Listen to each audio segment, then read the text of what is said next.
24CH Premiere, 24 hours before everyone else, only with the Bell TV app.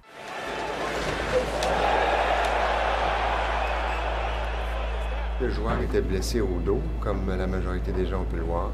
Et puis, pour s'assurer qu'il n'y avait pas de blessure grave, on l'a immobilisé sur la planche, puis on l'a transporté à l'Hôpital général de Montréal, qui est notre hôpital de traumatologie. On a une équipe qui est très complète. Moi, je m'occupe des choses journalières dans l'équipe. Je suis le médecin d'équipe officiellement pour tout ce qui est au jour le jour, les problèmes que les joueurs peuvent subir au niveau des blessures musculo-squelettiques, le court et le long terme. Mais Dr. Mulder, avec toutes ses années de pratique en traumatologie, est là avec d'autres collègues au cas où il y a des blessures très graves sur la glace.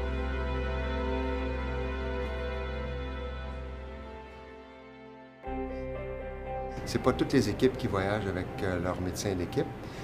Nous, on le fait évidemment dans les éliminatoires. La majorité des équipes le font pendant les éliminatoires, mais durant la saison régulière, il y a seulement quelques équipes dans la Ligue qui ont leur propre médecin. Et même là, ces médecins-là n'ont pas nécessairement le droit de pratique dans la province ou dans l'État où ils se situent. Donc, c'est l'équipe hôte qui doit s'assurer que les services médicaux sont en place pour répondre à la demande de blessures graves.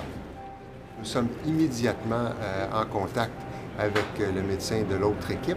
Ce qui se passe, c'est que par notre dossier électronique, on écrit une note médicale sur ce qui s'est passé qui est transmise immédiatement par le réseau Internet sécurisé au médecin de l'autre équipe. Nous sommes tenus par le secret professionnel dans tout ce qui a des détails précis quant aux blessures des joueurs de l'autre équipe.